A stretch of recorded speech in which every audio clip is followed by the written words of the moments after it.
સમાચારોમાં આગળ વાત કરીએ તો ડાંગના આંબાપડા ગામની એક પ્રાથમિક શાળામાં બાળકોની અજીબોગરીબ હરકત જોવા મળી રહી છે। શાળામાં અભ્યાસ દરમિયાન અજીબ હરકતથી અન્ય બાળકોમાં પણ ભયનો માહોલ ફેલાયો છે।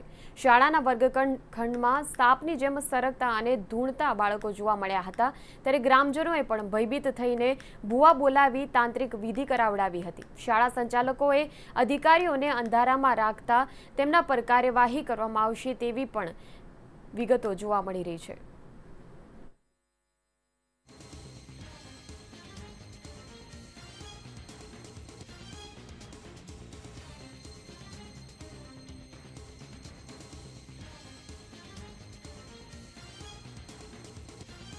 તો સમગ્ર આ મામલો જે સામે આવ્યો છે ડાંગની એક પ્રાથમિક શાળાનો છે।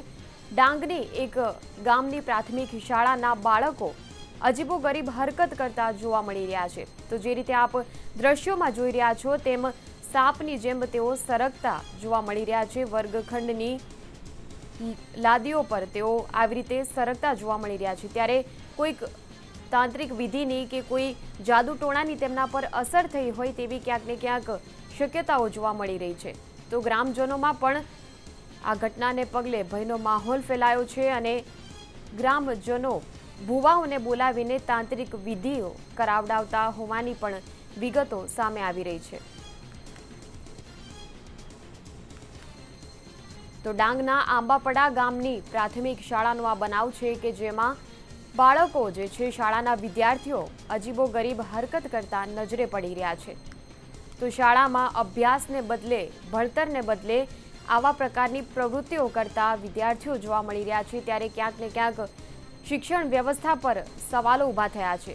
અંતરિયાળ ગામડાઓમાં જે શિક્ષણની વ્યવસ્થાઓ જોવા મળી રહી છે, જે હાલત ભણતરની જોવા મળી રહી છે, તેમાં ક્યાંક ને ક્યાંક સવાલો ઉઠી રહ્યા છે કે શું આ રીતે ભણશે ગુજરાત?